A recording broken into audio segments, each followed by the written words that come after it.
ছোট থেকে মানুষের কাজ করি। এর সঙ্গে কোনো কথা হয়েছে ম্যাডামের সাথে? সবার যেখান থেকে যা প্রয়োজন আমি সমস্ত কিছু নিয়ে কারণ কি বলতে আমার নিজস্ব আমার ব্যক্তিগতটা তোকে নিশ্চয় বলতে হবে না, একটা মহিলা আমার সম্পূর্ণ ব্যক্তি, ঠিক আছে? 16 বছরের একটা ছেলে। আমি বলছি না, আমি কারোরটা দায়িত্ব নিই না, আমার উপরে নেই বোনের ভার, আমি আমারটা নিয়ে বলতে পারি না, ঠিক আছে? আমি রাজনৈতিক অভিজ্ঞতা আমি এখন রাজনীতি, হ্যাঁ, রাজনীতির থেকে বাইরে রাজনীতির লোকেরা থাকতে পারে। দিদি, কালকে কলকাতা কর্পোরেশনের মেয়র রিজাইন করলেন, তারপরে আজকে আপনি রিজাইন করলেন, আমার এসব এটা কি দলীয় কোনো সিদ্ধান্ত? আমি তো বলছি আমার সম্পূর্ণ ব্যক্তিগত কিচ্ছু নেই, সম্পূর্ণ নিজস্ব ব্যক্তিগত। তোদের সঙ্গে আমার দীর্ঘদিনের সম্পর্ক, আমাকে তোরা দেখেছিস, যে সন্ধিভাবে বলি, যেটা বলার নয় সেটা বলিনি, সত্যি করেই বলছি, আমার খুব ব্যক্তিগত কারণ। কাজের ক্ষেত্রে কোনো সমস্যা হচ্ছিল দিদি? আমি সবার থেকে এত ভালোবাসা পেয়েছি, আমার কারোর কাছে কোনো দিদি সকলের কাছে আমি কৃতজ্ঞ। কাজের ক্ষেত্রে কোনো অসুবিধা হচ্ছিল দিদি? রিজাইন পত্রে আপনি কি লিখলেন, কি কারণ লিখলেন? আমার যেটা বললাম ব্যক্তিগত কারণ।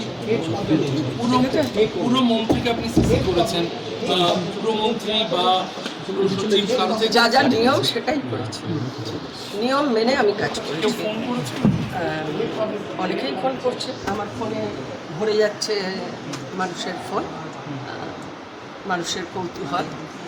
আমি সম্পূর্ণ ব্যক্তিগত কারণে আমি কিছুটা সময় নিজের জন্য দিতে চাই, এবং যতদিন মেয়র ছিলাম মানুষের কাজ করেছি, আর এখন আমি কাউন্সিলর হিসেবে কাজ করব।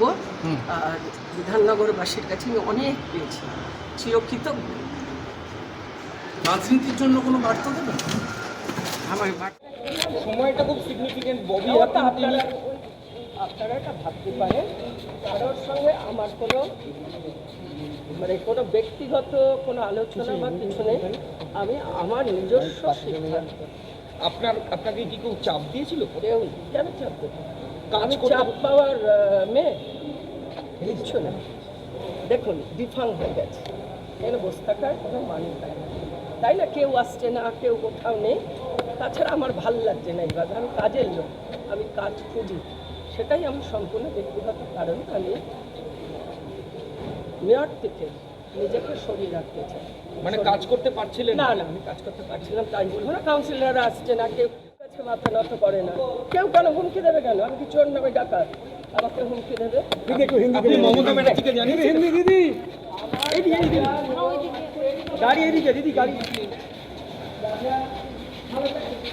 দিদি মমতা ব্যানার্জিকে জানিয়েছিলেন? মমতা ব্যানার্জিকে জানিয়েছিলেন? আমার যেখানে যা বলার আমার বলা আছে। চায়ের উপর ফিরে বাবা। একটা মেয়ে ও ভাই। দিদি একটু হিন্দিতে দিদি। কেন আসবো না? আমরা কাউন্সিলর হিসেবে একটু হিন্দিতে দিদি। আমি হিন্দি জানি না।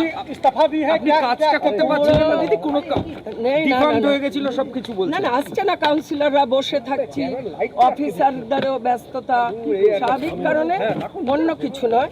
আমি নিজে যেভাবে কাজ করি, এবং এখন মানুষের এই পরিষেবা, একটা বোর্ড মিটিং হচ্ছে না, একটা এমআইসি হচ্ছে না, সেই সমস্ত কারণেই মানুষের পরিষেবা যেখানে দেওয়ার আমার দায়িত্ব, সেটা থাকে, সেটা থেকে থেমে গেছে।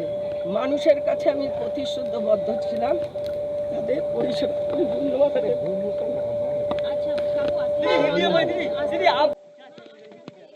আমার ব্যক্তিগত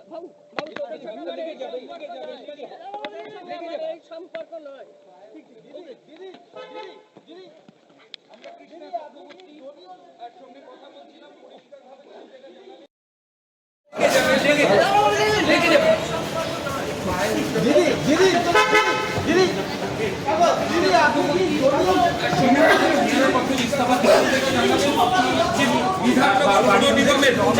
থেকে তিনি ইস্তফা